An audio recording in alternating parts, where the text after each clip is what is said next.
नमस्कार। आज के इस वीडियो में हम क्लास 10 मैथ्स का चैप्टर नंबर 2 स्टार्ट करने वाले हैं। बड़ा ही इंटरेस्टिंग चैप्टर है।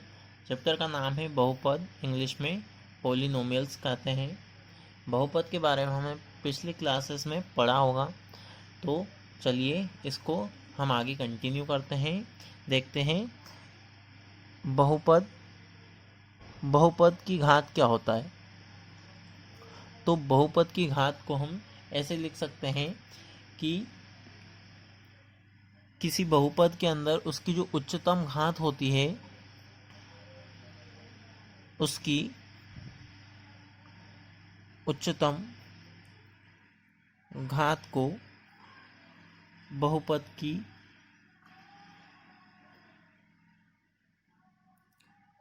घात कहते हैं। एग्जाम्पल के लिए मान लीजिए हमारे पास में x³ plus 2x square plus 4x plus 6 equal 0 है। ये कोई बहुपद है। तो इस बहुपद की अधिकतम घात क्या है? इस बहुपद की अधिकतम घात है 3। तो इस बहुपद की घात भी क्या हो जाएगी? 3 है, 3 हो जाएगी।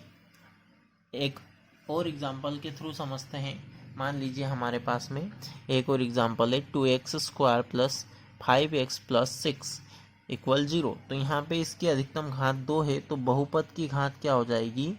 बहुपद की घात बराबर 2। जो सबसे बड़ी घात होगी उसी को हम क्या बोलेंगे? बहुपद की घात बोलेंगे। अब घात के आधार पर जो बहुपद होते हैं वो कितने प्रकार के होते हैं वो देखते हैं। एक होता है रेखिक बहुपद। रेखिक बहुपद रेखिक बहुपद का मतलब होता है ऐसा बहुपद जिसकी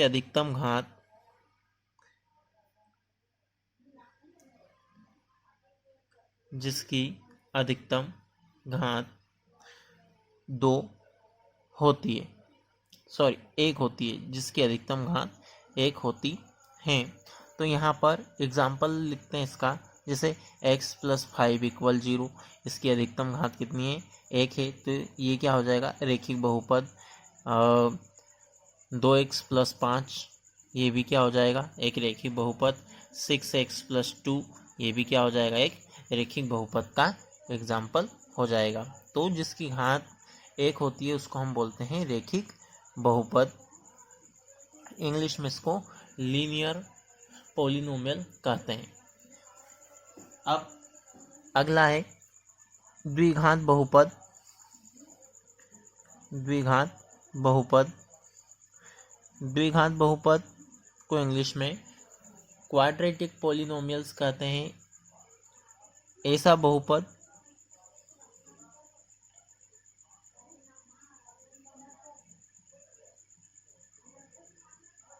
जिसकी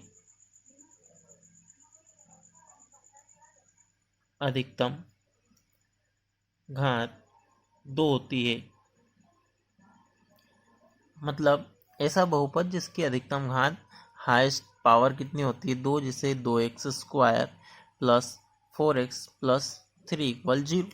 तो इसकी अधिकतम घात क्या है? सबसे बड़ी घात है यहाँ पे 2। तो इस पॉलिनोमियल की जो घात हो जाएगी वो 2 होगी। और ऐसे पॉलिनोमियल को हम द्विघात बहुपद बोलेंगे, क्वाड्रेटिक पॉलिनोमियल। एक और एग्जांपल देख लेते हैं। जैसे 4x square plus 7x plus 9 equal 0। तो ये भी क्या है? एक द्विघात बहुपद का उदाहरण है। वैसे ही देखते हैं त्रिघात बहुपद। त्रिघात बहुपद को इंग्लिश में क्यूबिक पॉलिनोमियल कहा जाता है। इसमें ऐसा बहुपद जिसकी अधिकतम घात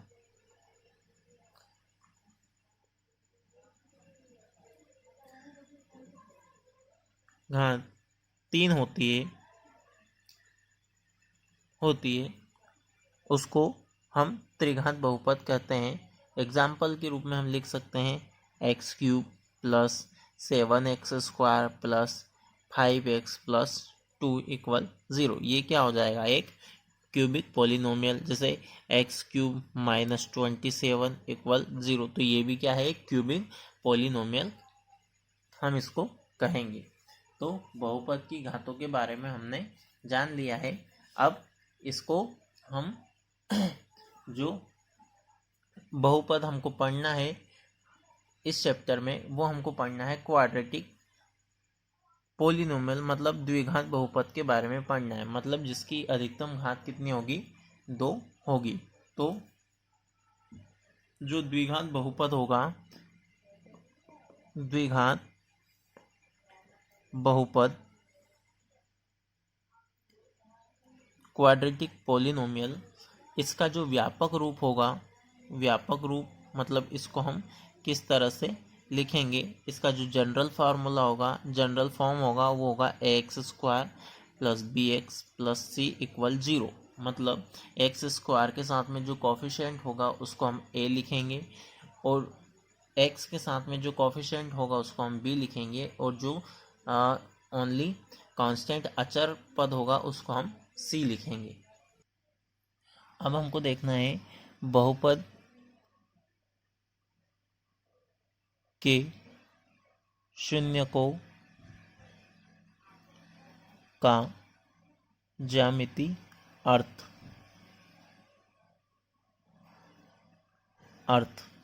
अब देखिए शून्य क्या होते हैं, ये ज़ीरोज़ होते हैं, इंग्लिश में इनको ज़ीरोज़ बोला जाता है।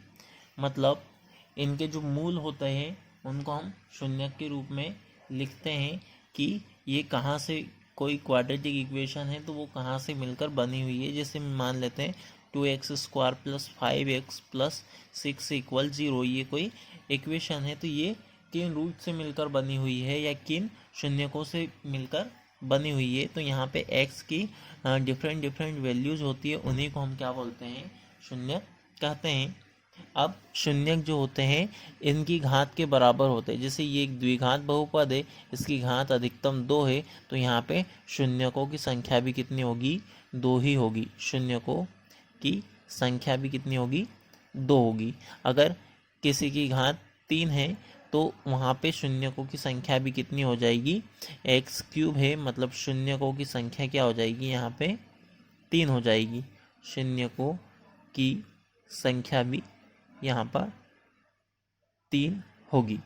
मतलब जितना उसकी पावर होगी उतने ही वहाँ पे शून्यकों की संख्या होगी। और ग्राफ के रूप में अगर हमको ग्राफ देख के बताना हो कि हम किस तरह से शून्यक निकाल सकते हैं, तो शून्यक निकालते हैं ग्राफ में। जैसे मान लीजिए यहाँ पे ये एक्स एक्सिस का कोई इक्वेशन हमको गिवन है और इसका ग्राफ कुछ दिया हुआ है, तो हम क्या देखेंगे कि वो ग्राफ में एक्स एक्सिस कितने पॉइंट्स पे कट हो रहा है, वही क्या हो जाएंगे, उनके शून्यक हो जाएंगे। तो चलिए देखते हैं हम कुछ क्वेश्चंस को, उनमें हम शून्यक निकालना सीखते हैं। देखिए ज्यामिति प्रदर्शन कुछ इस तरह से हो सकता है। हम शून्यक को देख के किस तरह से बता सकते हैं, मान लीजिए हमारे पास में ये कोई ग्राफ है और ग्राफ बना हुआ है ए से ए डैश पर, ये एक्स एक्सिस को कट कर रहा है। मतलब हम यहाँ पे देख के बता सकते हैं कि ये एक्स एक्सिस को 2 पॉइंट्स पे कट कर रहे हैं। मतलब यहाँ पे शून्यकों की संख्या क्या हो जाएगी, यहाँ पर 2 शून्यक हमारे पास में होंगे। तो इसके शून्य कितने हो जाएंगे, 2। यहाँ पर भी सेम वही है, यहाँ पे एक्स एक्सिस, ये पूरा क्या है, एक्स एक्सिस होता है। एक्स एक्सिस में इधर पॉजिटिव वाले नंबर्स होते हैं, इधर नेगेटिव वाले होते हैं, और वाई एक्सिस में ऊपर पॉजिटिव और नीचे नेगेटिव होते हैं। तो यहाँ पे क्या हो जाएगा, ये भी 2, यहाँ पे भी शून्यकों की संख्या, यहाँ पे भी क्या हो जाएगी, शून्य बराबर 2 रहेंगे। तो ये भी शून्यकों की संख्या यहाँ पे भी 2 हो जाएगी। चलिए और देखते हैं कि यहाँ पर मान लीजिए ये एक्स एक्सिस को कितने पॉइंट्स पे कट कर रहा है, ये तो एक पॉइंट पे ही कट कर रहा है। तो यहाँ पे शून्य क्या हो जाएंगे, एक शून्यक रहेगा। अब देखिए ये वाई एक्सिस को भी एक पॉइंट पे कट कर रहा है, तो यहाँ पे हमको वाई एक्सिस से कुछ लेना देना नहीं रहेगा, सिर्फ हमको क्या देखना है कि एक्स एक्सिस पे वो कितने पॉइंट्स को कट कर रहा है, तो उसको हम बोलेंगे शून्य। इधर देखिए यहाँ पे भी सेम, ये नीचे बना हुआ है, वैसा का वैसा कर्व ये कहाँ पे ऊपर बना हुआ है, तो यहाँ पे भी क्या होंगे, एक शून्यक होगा। तो यहाँ पे ये एक शून्यक होगा। इसमें देखिए ये क्या इसके शून्यक इस ग्राफ में देखेंगे इसमें कितने शून्यक होंगे। तो यहाँ पे देखिए ये एक्स एक्सिस को तो कहीं पे कट नहीं कर रहा है, इस पूरी लाइन में कोई कट नहीं है इस वक्र के द्वारा, लेकिन ये वाई एक्सिस को कट कर रहा है। लेकिन हमने पहले ही देखा है कि वाई एक्सिस से हमको कुछ लेना देना नहीं है, तो इसके यहाँ पे शून्यक क्या हो जाएंगे, यहाँ पे इसका शून्यक रहेगा 0, मतलब इसका कोई भी शून्य नहीं रहेगा। और यहाँ पे भी क्या हो जाएगा, इसका कोई भी शून्य नहीं रहेगा। तो ये हो जाएंगे इनके शून्य 0 0। अब देखिए नेक्स्ट क्वेश्चन में क्या है कि यहाँ पे एक हमको कॉम्प्लेक्स वक्र दिया हुआ है, इसके अंदर हमको देखना है कि ये कितने इसके शून्य होंगे। तो यहाँ पे देखिए ये यहाँ से शुरू हुआ वापस इस तरह से ये वक्र बना हुआ है। तो यहाँ पे हम एक्स एक्सिस को देखेंगे, एक्स एक्सिस को एक यहाँ पे कट कर रहा है, एक यहाँ पे कट कर रहा है और एक यहाँ पे कट कर रहा है। तो टोटल यहाँ पे कितने 3 शून्यक हो जाएंगे। और क्वेश्चंस को देखते हैं क्या हो जाएगा। देखिए ये यहाँ पर ये तो सेम एक यहाँ पे, तो यहाँ पे इसके शून्य क्या हो जाएंगे 1 2 3। तो यहाँ पे क्या हो जाएंगे इसके भी शून्य 3। यहाँ पे देखो 1 2, यहाँ पे इसके शून्य क्या हो जाएंगे 2। अब देखिए एग्जाम्पल नंबर 1 है, नीचे दी गई आकृति 2.9 में ग्राफों को देखिए। प्रत्येक आकृति y बराबर px, जहाँ px एक बहुपद है का ग्राफ है। ग्राफों से प्रत्येक के लिए px के शून्यांकों की संख्या हमको बतानी है। देखिए ग्राफ जो है वो हमारा y बराबर px के फॉर्म का है, मतलब अपने को y से कोई मतलब नहीं है, अपने को मतलब किससे है, x से है। अब यहाँ पे देखेंगे हम कि शून्यकों की संख्या क्या हो जाएगी। देखिए ये एक्स एक्सिस को कितने पॉइंट्स पर कट कर रहा है, 1 पे। तो यहाँ पे क्या हो जाएगा, यहाँ पे शून्यकों की संख्या कितनी हो जाएगी, 1 हो जाएगी, क्योंकि यह एक्स एक्सिस को सिर्फ एक बिंदु पर ही प्रतिच्छेद करता है।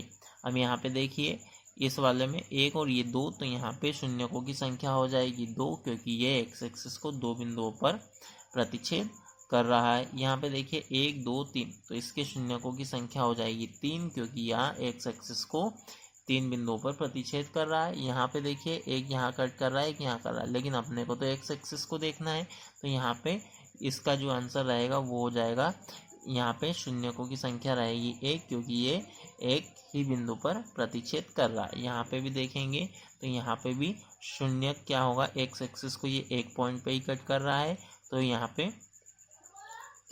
इसका आंसर भी क्या हो जाएगा, एक शून्यक। और यहाँ पे देखेंगे 1 2 3 4, तो यहाँ पे इसके शून्यकों की संख्या क्या हो जाएगी। देखिए फिर से 1 2 3 और 4, 4 पॉइंट्स पे कट कर रहा है, तो ये क्या हो जाएगा, इसके शून्यकों की संख्या हो जाएगी 4, तो ये हो जाएगी 4। अब देखिए एक्सरसाइज 2.1 में भी पूरे में ग्राफ ही है, तो ग्राफ को हमको देख के बताना है कि इनमें शून्यकों की संख्या क्या होगी। यहाँ पे देखिए क्वेश्चन है, किसी बहुपद px के लिए y बराबर px का ग्राफ नीचे आकृति 2.10 में दिया है। प्रत्येक स्थिति में px के शून्यांकों की संख्या ज्ञात कीजिए। तो देखते हैं हम पहला क्वेश्चन, इसमें शून्यांकों की संख्या कितनी है। यहाँ पे तो y पे कट कर रहा है, x पे कट कर ही नहीं रहा, तो यहाँ पे हो जाएगा इसके शून्यांकों की संख्या हो जाएगी 0। यहाँ पे देखिए ये 1, तो यहाँ पे क्या हो जाएगा, इसके शून्यांकों की संख्या हो जाएगी, ये एक शून्यांक है, क्योंकि ये एक्स एक्सिस को एक्स अक्ष को सिर्फ एक बिंदु पर प्रतिच्छेद कर रहा है। 1 2 3, यहाँ पे हो जाएगा 3, क्योंकि यह एक्स अक्ष को 3 बिंदु पर प्रतिच्छेद कर रहा है। 1 2, यहाँ हो जाएगा 2, क्योंकि यह एक्स अक्ष को 2 बिंदु पर प्रतिच्छेद करता है। अब यहाँ पे देखिए 1 2 3 4, यहाँ पे हो जाएगा 4, क्योंकि यहाँ एक्स अक्ष को 4 बिंदु पर प्रतिच्छेद कर रहा है। यहाँ पे देखिए छठे क्वेश्चन में 1 2 3, तो यहाँ पे शून्यकों की संख्या हो जाएगी 3, क्योंकि यह 3 बिंदुओं पर एक्स अक्ष को प्रतिच्छेद करता है।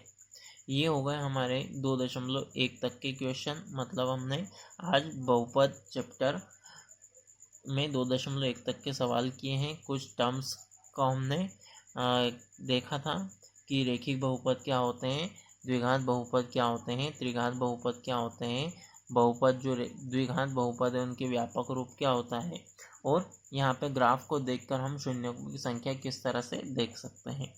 तो अगर आपको ये वीडियो पसंद आया हो तो please like share and subscribe. Thank you.